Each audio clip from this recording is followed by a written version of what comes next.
I Anybody have just wanted comments to on add this? one more thing, if Yes. that's okay. Hmm. It's coming out of what Ethan said before. I wasn't able to catch the whole thing because I went to get some water, excuse me. Okay. Hmm. But it's about I noticed because I was trying to work like on an underlying factor I have, Hmm. which is doing things not to please others, but like changing my motivators basically into being more self-centered, so to speak, but not set. I assume self-caring, not self-centered is the right word, instead of pleasing others. Mm. And for example, right now I'm trying to lose some weight, and there's a war in my head, so to speak, sometimes, where it's like, okay, I'm losing weight. In the past, I would say, and excuse my English, I'm kind of struggling a little bit. It's not my mother's tongue, Yes. but uh, I used to like lose weight to impress other people, you know? Hmm. Now I'm losing weight in order to like uh, like more what I see in the mirror, so to speak, okay? Yeah. Hmm. And but I have a very difficult time completely removing the impressing others factor. What would be your advice on that? Yeah. And that'll, come down to a lot of underlying factors, self-esteem. If we come from a challenging background, there's going to be that in there too. Trying to prove our self-worth, trying to find our self-worth, trying to protect our self-worth. There's trust issues, and there's a whole cascade of things that will set up the belief that, I have to prove my worth or I need to look good to others. Yeah, Um, for me, I struggle with that because I'm a short male. And when you're a short male, yeah. there's a lot of things that change. You're not viewed the same as anyone else. So you think you have to prove your self-worth. So I used to work hard. I Mm, was only able to come to a healthier place with that by my trust in God, recognizing, God made me the way I was. And, why should I have to try to compensate, because someone else, thinks there's a problem. One of the things that my wife noticed right off the bat, I used to tell her about this. When I'm in a group of people, when I'm interacting with tall men, very few will actually look at me. They'll talk with yeah, my wife or look yeah, around. They actually won't look at me. And that used to really bother me. But then I'm realizing, God made me this way. I'm content now. I'm happy with it. I've had a good life. So if they have an issue, oh well, too bad. So boundaries can yeah. also help, recognizing that we aren't responsible for what other people think. So when you set goals, I think the healthy goal to set is working at goals you set for yourself. That's not being selfish. Working Mm, at goals to set for yourself and be happy with the results based on what you said. Also set realistic expectations, right? So if a hmm. person can do that with healthy boundaries, then you won't really be concerned what people think, which eliminates a lot of the low self-esteem and, the self-consciousness that we, would normally feel as an anxious person. Okay, okay, I see. I was like approaching it mostly in the sense of like because for me it's tied up a little bit with other people's opinion reflect my self-worth, Yeah. kind of. Yep. And that's like the way I grew up, unfortunately. But I Yep. recognized as an adult, that now it's not appropriate to think like that. So I'm kind of approaching it as with boundaries. I reduced it. It's still there, but I reduced it at I'd say 80% Yeah. or something along those lines. But it's still kind of there. I still need to like go and like have that self-talk in my mind of like, that's their opinion, that's not my opinion. Their opinion could be whatever, their belief system Yeah. doesn't have to do anything with my life. They're not in my body, I'm in my body, so Yeah. Yeah. kind of like that. Yeah. That's a, But I that's a was good approach, Evo. Yeah. okay. So, but I was just like because I know the goal is to like not base it at all. Like that's I'm trying to get rid of that last 20%, Yeah. so to speak. Yeah. So yeah, that's it. That's it. That was a question though. So Yeah. That'll likely come with experience and time, because okay. when we come from difficult backgrounds, we start in a hole essentially. Like, and when you look Mm, at our healthy friends, who have healthy parents who treated them respectfully, listened to their opinion, acknowledged their feelings, made them feel good despite their behavior. Well, they go into life and they're fine because they have that background. That's what they're used to. But mm, when we come from a different background where we're challenged, or maybe there's abuse, which is a very common factor, or abandonment or whatever, well, we start in a hole. We have to work our way up to that healthy level. And it takes a lot of work to get there because our frame of reference to start with is not very good. Whereas they do, mm, they already start with a good frame of reference. So making healthy behavioral change just takes time and experience. The other thing that happens, I've noticed, is that when you're single, it's harder to find that place of peace because you're still looking for that one to accept you. But when you find that mm. one who accepts you for who you are, it's way easier to get to that place of being Yeah. 100% confident with who you are. So where you are is kind of understandable. So you just realize it's going to take some time and experience. Yeah. Okay, okay.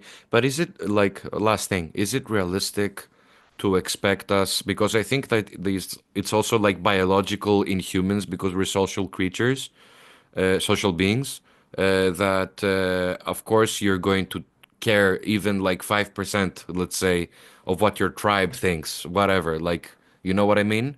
Mhm. So, like, would it be realistic to like completely abolish that and say that's healthy?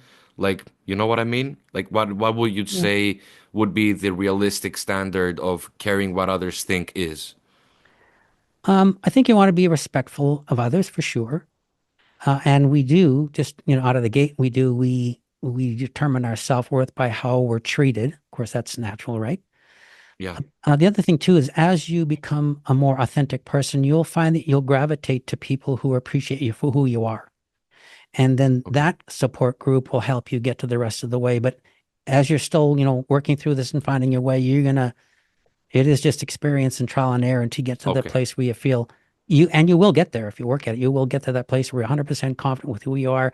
You still care about what other people think, but it doesn't affect you emotionally because you Mm, have placed value on yourself within that no one else can damage.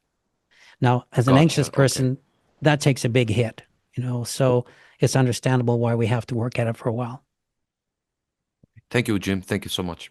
Oh, you're welcome, people. Nice seeing you, by the way. Nice to see you as well. You look So, great. so are we going to have another conversation when you're all through this? What?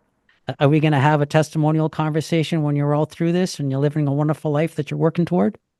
Absolutely. All right. Absolutely.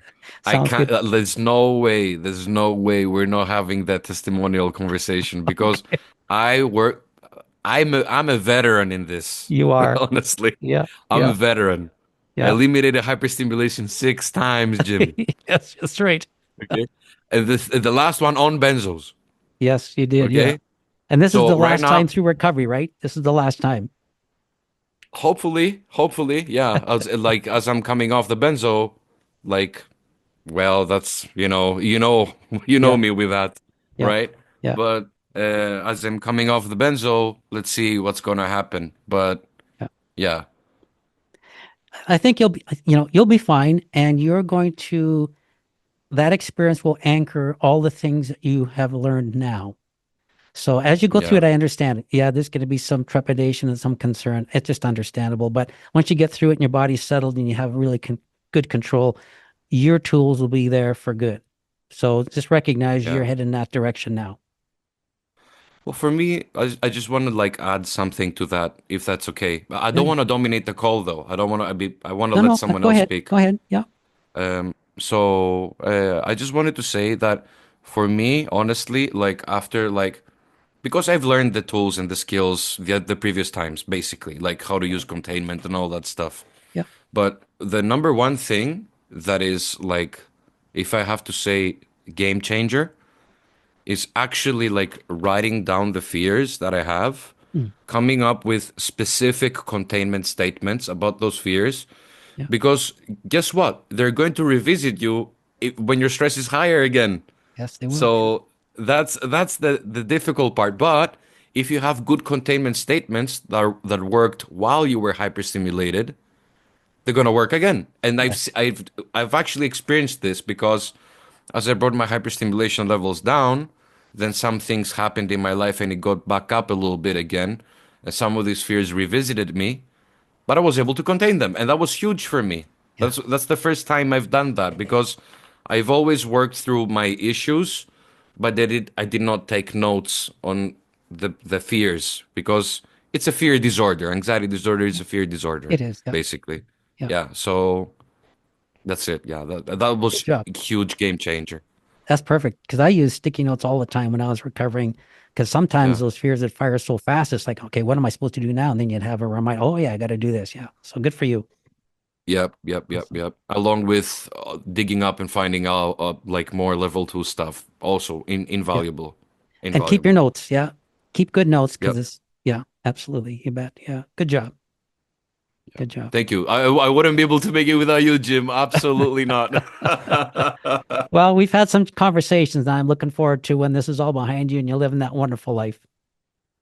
Thank you, Jim. Thank you. All right, I'll mute myself and let someone else go. All right. Thanks, Fibo. All right, thank you, thank you.